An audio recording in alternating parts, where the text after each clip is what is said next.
أهلا بيكم في حلقة جديدة من بودكاست إديونيس، البودكاست اللي بنتكلم فيه عن التطور اللي بيحصل في الجامعات والمدارس في مصر، وعن الأفكار الجديدة والمبادرات اللي بتساعد الطلبة إن هم يكونوا مهيئين لسوق العمل. في البداية حابة أرحب بضيف مميز جدا معايا النهاردة، باشمهندس محمد ثروت، Prescription and Technical Support Manager في جافس Egypt، ورئيس لجنة المستشارين الفنيين في إيديوفيت. أهلا وسهلا باشمهندس أهلا محمد. بيك. أنا مبسوطة إن حضرتك موجود معايا النهاردة. في البداية حابة أعرف من حضرتك الإكسبيرينس بتاعتك في مجال الإديوكيشن وعن دورك في إيديوفيت. أهلا بيك يا ندى. أنا محمد ثروت، خريج دفعة 2008 هندسة حلوان، تخصصي كهرباء باور. من ساعة ما اتخرجت لحد دلوقتي شغال في الفيلد الخاص بالكونستراكشن. اشتغلت في مجموعة من شركات المقاولات، أبرزها حسن علام كونستراكشن، دريكان سكال انترناشونال، والمراسم الدولية للتطوير العمراني. وبعد كده دلوقتي اخيرا وليس اخرا as a prescription technical support manager في جيفس ايجيبت. جيفس هي شركه ايطالي متخصصه في مجال وايرنج ديفايسز والاوتوميشن سيستمز والاي في تشارجرز. انا مسؤول على توصيف البرودكتس بتاعتنا في المشاريع جوه مصر، وكل ما يخص الافتر سيرفيس من تكنيكال سبورت او الاسئله الخاصه بالعملاء او الكونسلتنت على البرودكتس بتاعتنا. جميل جدا. طيب حضرتك ممكن تحكي لنا أكتر عن إيديوفيت وعن دورها في تطوير التعليم الهندسي، يعني إزاي بتساعدوا الطلبة إن هم يكونوا جاهزين ومهيئين لسوق العمل؟ طيب، هو قبل ما نبدأ إحنا نتكلم عن الموضوع ده، حابب نتكلم عن نشأة إيديوفيت نفسها. أوكي. يمكن أنا مع الكو-فاوندر كلنا كنا شغالين في كونسلتنت أوفيس في مرحلة من المراحل اللي هو ECG، وإحنا كنا كلنا انستراكتورز في البروجرام التدريبي الخاص بالشركة في الصيف. بدأنا إن إحنا نلاحظ إن في قصور معين في مستوى الطلبة أو نيدز معينة الماركت بقى محتاجها. فمن هنا جت فكرة إيديوفيت. فإحنا إيديوفيت اتعملت في 2019. بدأنا إن إحنا ننزل الماركت بمجموعة من الكورسات المتخصصة اللي هنتكلم عليها بالتفصيل كمان شوية. وإحنا الأهم ميزة بنبدأ إن إحنا نعملها في الموضوع ده هو الربط ما بين احتياجات الماركت أو سوق العمل، سواء كان جوه مصر أو في الميدل إيست إريا حاليا، وما بين اللي إحنا بندرسه سواء كان طريقة أو بروجرام أو كونتنت. أوكي. طيب إيه دور اللجنة؟ يعني حضرتك رئيس لجنة المستشارين الفنيين، إيه دور اللجنة اللي بتقدمه في إيديوفيت؟ تمام. اللجنة هي عبارة عن مجموعة من المهندسين أوكي. شغالين في شركات، سواء كان انستراكتورز معانا، في منهم بيدرس معانا، إمم. وفي منهم شغال يعني شغال في شركة أو كده. وظيفة اللجنة دي إنها بتعمل سيرفي أو سكان للماركت كل سنة. بمعنى إيه؟ بنقعد نسمع لمهندسين كبار او دايركتورز في شركات، سواء كان مقاولات او كونسلتيشن، النيدز بتاعتكم ايه، الطلب او الخريجين الجداد انتوا محتاجين يكون فيهم ايه بالظبط. بنقعد نسمع كمان ل HR، لان الاتش ار عاده بيبقى عنده مشاكل مع السوفت سكيلز إمم. او مع البيزنس نوليدج او البرزنتيشن سكيلز او البيرسونال سكيلز عموما يعني. فبنبدا ان احنا نعمل سيرفي ده كل سنه، وعلى اساسه اللجنه دي بتطلع بريزلتس معينه. الريزلتس دي هي اللي بتبقى يعني الدافع او المحرك ان احنا نطور البروجرامز الموجوده، او نبدا ان احنا نعمل تراكس وبروجرامز جديده. فهي أوكي. دي الفكره بتاعه اللجنه، وعن طريق اللجنه دي بيتم الربط ما بين سوق العمل واحتياجات الماركت باللي احنا بندرسه في البروجرامز بتاعتنا. أوكي. طب هل في سِن معيّن للstudents إن هم يدخلوا وياخدوا البرامج بتاعة إيديوفيت؟ تمام. إيديوفيت بدات اول حاجه بتخصص كهرباء، وبعد كده إحنا بدأنا إن إحنا نطوّر في الموضوع. دخّلنا معانا قسم الهندسة المعمارية، وقسم دلوقتي اللي إحنا شغالين عليه بنطوّر فيه قسم الهندسة الميكانيكية. بالنسبة للسِن، إحنا معروفة كلية هندسة بتبقى أول حاجة في مرحلة اللي هي بتبقى إعدادي هندسة. إمم. بيبقى إعدادي دي generic بتبقى أكتر. general أكتر، بالضبط، ما بيبقاش لسه تخصُّص. وبعد كده سَنة أولى بيبقى لسه بادئ في التخصُّص، بس لسه زي ما نقول كده ما أو ما دخلش في المواد التخصُّصية أوي في المجال. فيعتبر إن إحنا بنحب إن إحنا نفتح registration من أول الفرقة التانية أو سَنة تانية لحد سَنة رابعة، أو للناس كمان الخريجين. لإن اللي بيحصل إيه؟ بيحصل الناس لما بتيجي تتخرج بتشتغل في different fields. يعني عندنا مثلا على سبيل المثال الكهرباء، بنلاقي في مجال بتاع construction، مجال automation system، مجال commercial، المجالات المختلفة. فممكن حد في النص بيبدأ يجي له opportunity في شركة معينة، فعايز يعمل shift career، فعايز يبدأ ان هو يجهز نفسه بالتكنيكال نولج او الجنرال نولج بتاعة الكارير ده. مم. فعشان كده بيبقى من ضمن البروجرامز بتاعنا ان هي بتبقى ادابتبل مع الناس كمان اللي هي الفريش جريد او الناس الجرادويت اوريدي، بس عايز تعمل شيفت كارير من حاجه لحاجه لحاجة تانية. تانية. طب يا باشمهندس، هل في شراكات بين إيديوفيت وما بين شركات أو مؤسسات هندسية سواء في مصر أو بره مصر؟ طبعا الشراكات من الحاجات اللي احنا بنبقى حريصين عليها، وفي طبعا بارتنرز موجوده معانا، وشكل الشراكه ده مختلف من شركه للتانيه. بمعنى ايه؟ في شركات بيتم الشراكه معاها على شكل سيشنز ومحاضرات تكنيكال، الطالب بيبدأ ان هو ياخدها براكتيكال، زي مثلا جيفس اللي انا شغال فيها. أوكي. بنبدأ نجيب تكنيكال كومبوننتس او اكتوال كومبوننتس زي شواحن عربية الكهرباء، زي الاوتوميشن سيستمز، وندي تكنيكال سيشن عن الحاجات دي كتكنيكال نولج. في بينزلوا يشتغلوا فيها تكنيكال؟ بيبقى شكل محاضرة مدتها من 3 ل4 ساعات تقريبا. بنبدأ ان احنا نجيب مثلا حاجة زي الاي في تشارجر مثلا، بنفتحه نوري الكومبوننتس جوه، التوصيلات عاملة ازاي، طريقة البروجرامينج بتاعتها، طريقة الشغل او نظرية العمل فيكونوا بتاعتها، شايفين الحاجة قدامهم حاجة حاجة بشكل حقيقية. براكتيكال. ده نوع من انواع الشركات. في شركات تانية بتوفر لنا زيارات ميدانية للمصانع بتاعتها، زي شنايدر الكتريك، زي مام، حلو أوي. زي سيراج. مم. في شركات تانية بتوفر لنا برضو مجموعة من التكنيكال سيشنز، بس هناك عندها في المصنع نفسه، زي مثلا المجموعة بتاعت السويد عموما، من يعني إيماس مثلا على سبيل المثال، سيمنز برضو. في بقى عندنا الجديد السنة دي إن شاء الله تعالى اللي احنا شغالين عليه، أو اللي احنا بادئين إن احنا يعني نبدأ إن احنا نتمه أو نعتمده، إن احنا نعمل بارتنرشيب مع شركات كونستراكشن، بحيث ان احنا نعمل زيارات او فيزيتس للطلبه بتوعنا للمواقع او السايتس، بحيث يشوفوا الحاجه ويتعمل لها انستليشن. طبعا هو صعوبه البروبوزل ده انك انت تظبطي بقى الكونتنت بالتايم سكادول بتاعها مع التايم سكادول بتاع البروجكت اللي هينزلوا عليه. أوكي. بس ده احنا شغالين عليه دلوقتي مع مجموعه من بس أنا الشركات بحس إن دي أكتر حاجة efficient فعلا. بالظبط. ما دي ده يعني ده كله موجود، بس زي ما بقول لحضرتك كده في معانا بارتنرشيب، بس ليها كذا، كل شركه بتختار الشكل هي معين. تايبس مختلف. بالظبط، تايبس مختلف، فكل ده موجود، وكل ده في الاخر تكنيكال نولج بيستفيد بيها الطالب. أوكي. بلس كمان احنا شغالين بنظام اللي هو كذا انستراكتور، يعني مش الوان مان شو او انستراكتور واحد بياخد طول الكورس، لا. لما انت بيديك الكورس مجموعه من الانستراكتورز، كل واحد هتطلعي منه بتكنيكال انفو، باكسبيرينس، بتجربه معينه، بسوفت سكيلز معين، سواء كان في البادي لانجوج بتاعته، الاي كونتاكت بتاعته، اي يعني مش حاجه. تكنيكال بس. بالظبط، مش تكنيكال بس. حلو يعني أوي. انا لما ابقى ستودنت وبيخش لي انستراكتور واثنين وثلاثه واربعه وخمسه، فهبدا اتعلم واخد من كل واحد حاجه او ميزه معينه مم. مختلفه عن التاني.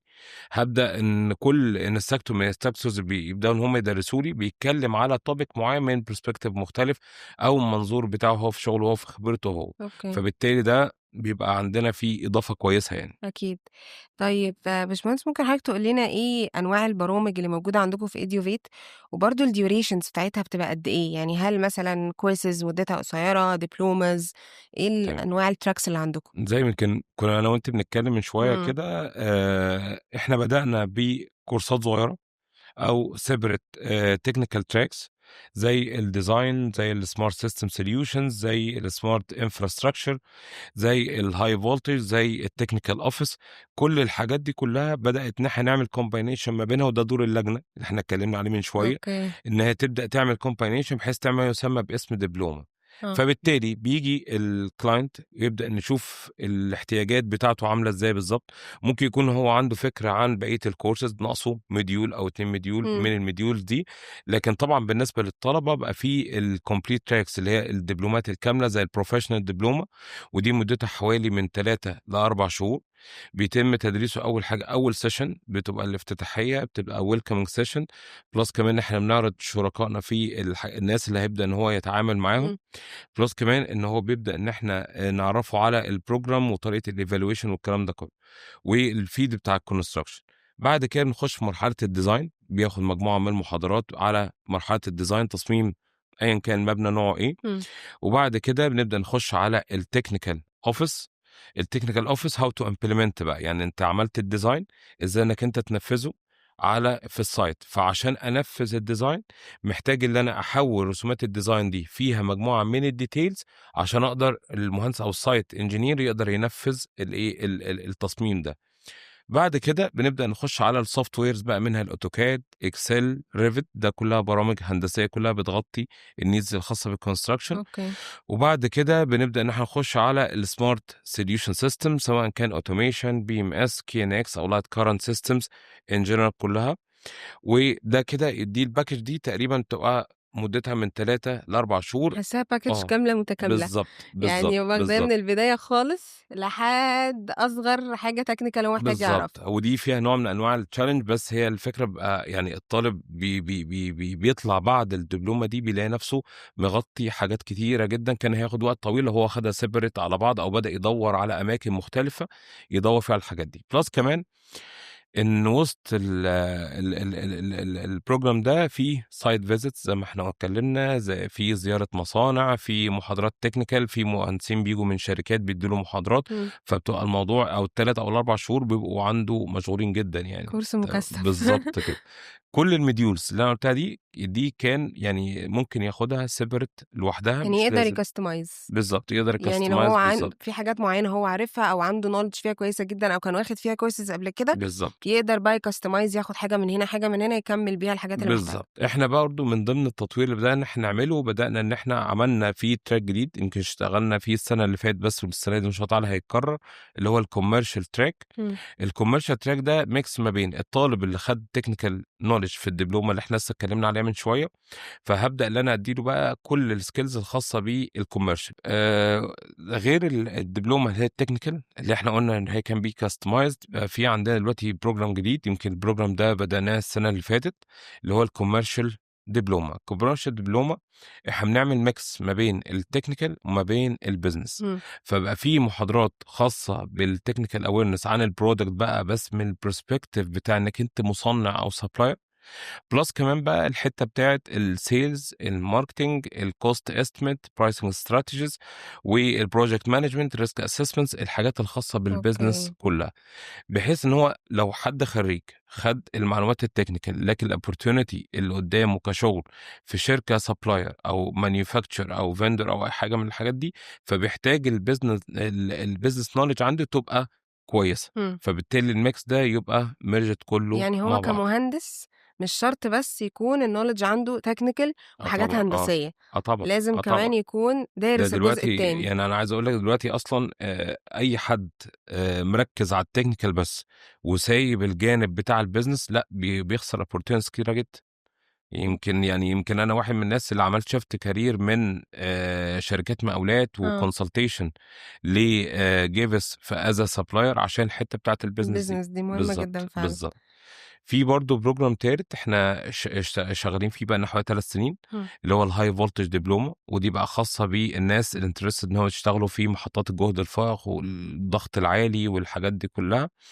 بلس ان احنا زي ما احنا قلنا كده الجزء بقى المعماري بدأنا ندي كورسز حاجه في اسمها الليد او الجرين بيلدينج. اوكي. في الجزء بتاع الميكانيكال بادئين دلوقتي بنطور دبلومه بتتكلم على الديزاين الخاص بالاتش فاك والفاير فايتنج والبلامنج. البلامنج ده اللي هو انظمه الصرف الصحي مم. وتغذيه الميه للمباني. فدي مجموعه من الباكجز، زي ما احنا قلنا الباكج دي ممكن كلها على بعضها او كان بي كاستمايز على حسب النيدز بتاعت العميل يعني. اوكي، طب ازاي بتقدروا تقيموا أداء المدربين اللي موجود عندكم وأداء الطلبة برضو؟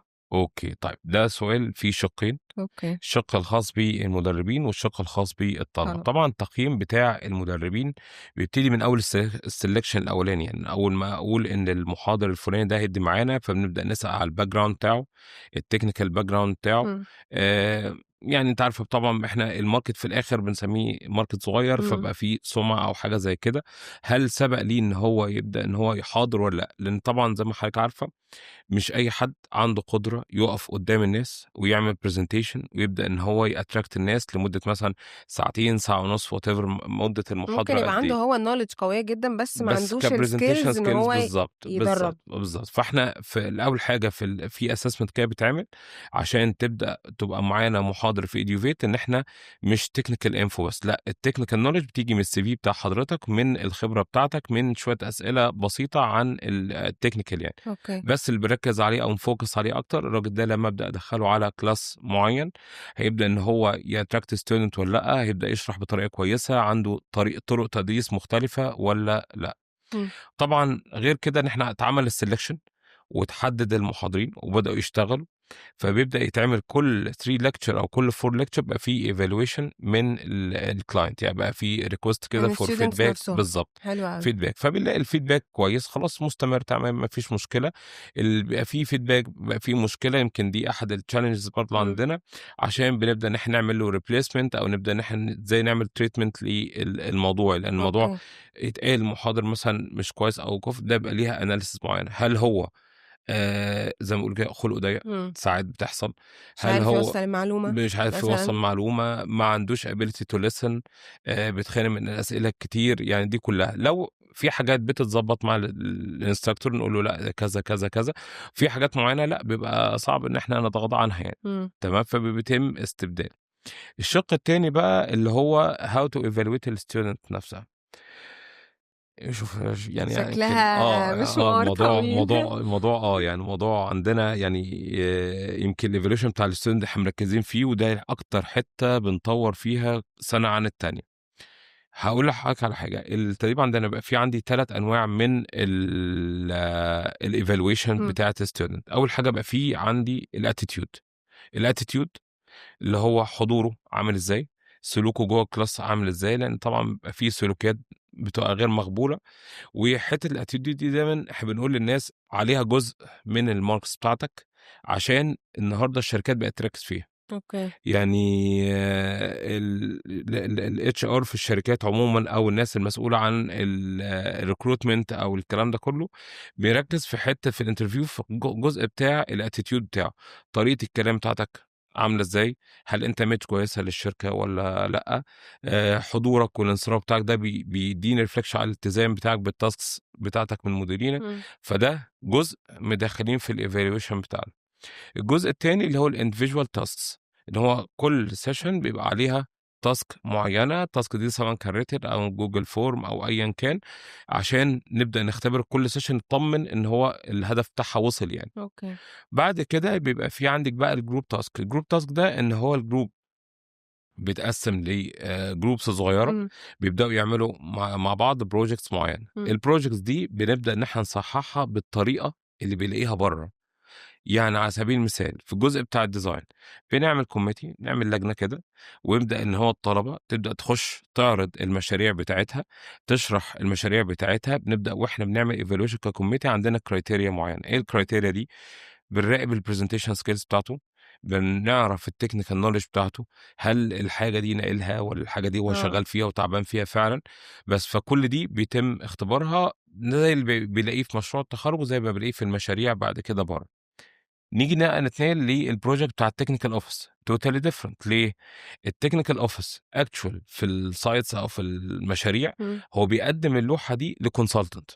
أوكي. الconsultant بيعمل لها evaluation based على الspecs وbased على العقد والحاجات الأخرى. آه. فبالتالي بنعمل لهم زي stamps كده زي محاكاة زي الموجودة في الsites ونبدأ ندّيهم هل اللوحة دي accepted والّا rejected والّا كذا والأسباب بتاعتها كإنه هو بالضبط قاعد في شركة شغال مهندس مكتب فني وبييجي له comments والcomments دي بيبدأ يعملها عشان يقدر إن هو يعدّي بالproject ده. أوكي. في أجزاء تانية بيبقى في test آه.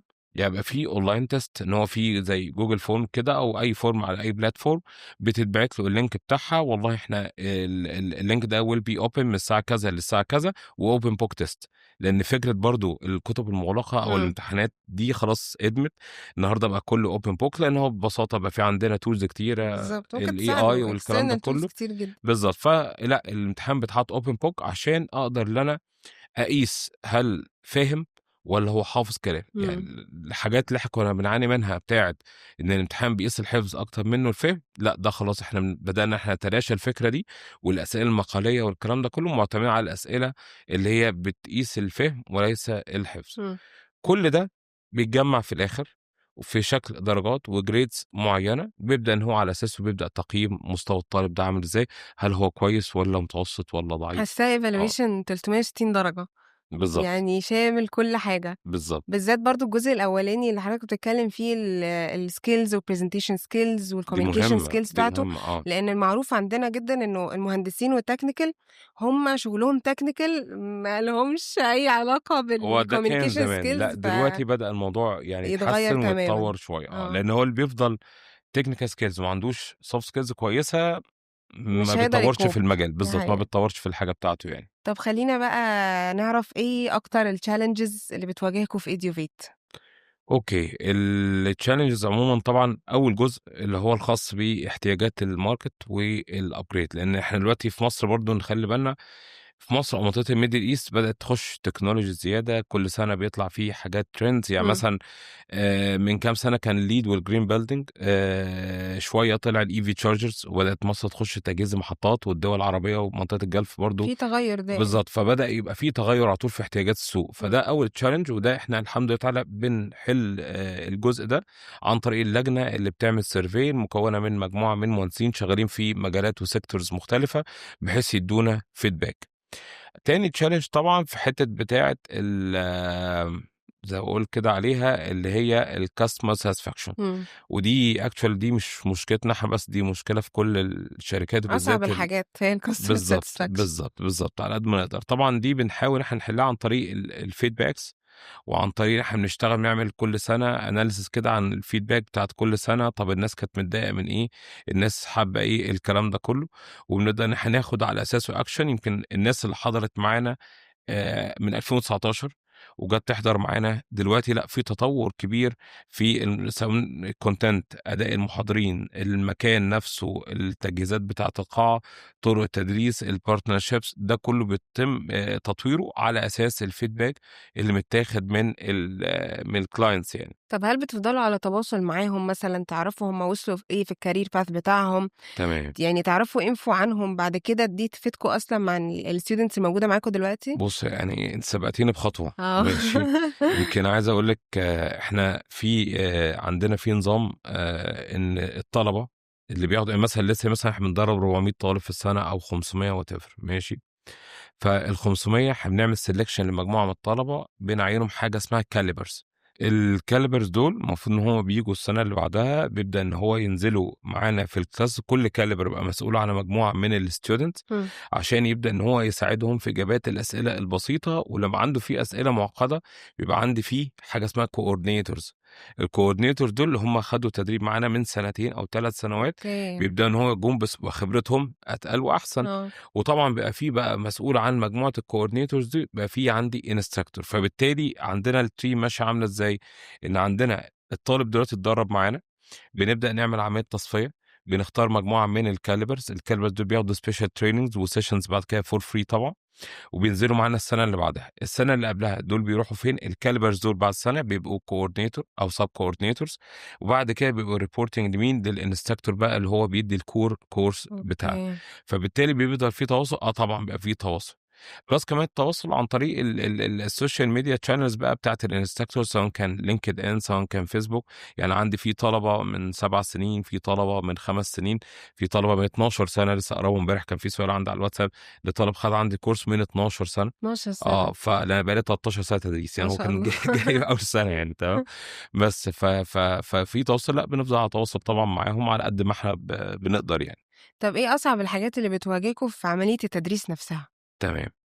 بُص، هو يعني زي ما بيقولوا كده أنتِ جيتِ على الجرح. الجرح يعني بالضبط هو أصعب حاجة أثناء العملية التدريبية غير الحاجات الطبيعية اللي هي الadministration work والجداول وتقسيم الطلبة وتقسيم الgroups، وأنا عايز أروح مع دول وأروح مع دول والكلام ده كله، بيبقى في عندي مشكلة فيما يسمى الطالب المستهتر. أوكي. ده أكتر حد بيتعبنا كلنا كteam وبيتعبنا كلنا كmanagement والله. ليه بقى؟ الطالب المستهتر ده تعريفه إيه؟ هو طالب جه دفع تمن الكورس عشان اسمه واخد الكورس، هو عايز ياخد الكورس عشان في حاجة ضغط عليه، سواء كان كليته طالبة منه certificate معينة إمم، أو اسمه واخدها حاططها في في الCV، الCV. لكن هو ما عندوش استعداد، هو ما عندوش رغبة أو ما عندوش شغف إن هو يبدأ يتعلم. طبعًا وجود النوع ده من الطلبة وسط الclasses بيعمل ليه طريقة تعامل معينة، عشان ده ممكن يبدأ ينشر الروح دي، أو ممكن يأثّر على الناس، أو الstudents اللي معاه كلّهم. بالضبط، أو يتعب الinstructor نفسه لمّا يكون حد قدّامك قاعد مش مهتم أو مش مركّز أو الكلام ده كلّه خلاص، لإن أنا برضه ما بنقتنعش بقاعدة إن هو في طالب غبي وطالب ذكي، لأ، إمم، هو في طالب بيحب الحاجة فبيدّيها حتى لو هو استيعابه ضعيف أو إمكانياته ضعيفة، ده ما عندناش مشكلة فيه. ليه؟ اللي استيعابه ضعيف هتفضلي وراه لحد ما يبدأ إن هو خلاص يتعدى أو يتخطى الحتة اللي عنده فيها مشكلة ويبدأ يكمّل. إمم. لكن اللي ما عندوش أصلًا استعداد إن هو يتغيّر أو ما عندوش استعداد إن هو يحسّن من أدائه أو مهما مستواه، تعمله ما فيش أي بالضبط، نتيجة. فده بتبقى أصعب حاجة. يعني زي ما باقول كده في عندنا committee تانية بتاعة emergency للتعامل مع الحالات اللي زي دي، emergency. بالضبط، اللي هي بتبقى حالة طوارئ فعلًا يعني. أوكي، تمام. طيب أنا مبسوطة جدًا إن حضرتك كنت موجود معانا النهارده، وأتمنى كل الinfo اللي حضرتك قُلتها دي تكون أفادت كل المهندسين اللي بيتفرّجوا علينا، وإن شاء الله يعني نشوف حضرتك تاني في حلقة تانية يكون فيها updates أكتر برضه في إن شاء إيديوفيت، الله. وتفضلوا دايمًا في تطوّر دائم. إن ش وبكده نكون وصلنا لنهاية حلقتنا النهارده من إيديوناس، وأتمنى كل المهندسين اللي يكونوا بيتفرّجوا علينا يكونوا استفادوا من باشمهندس محمد ثروت، واستنونا في حلقة جديدة من بودكاست إيديوناس.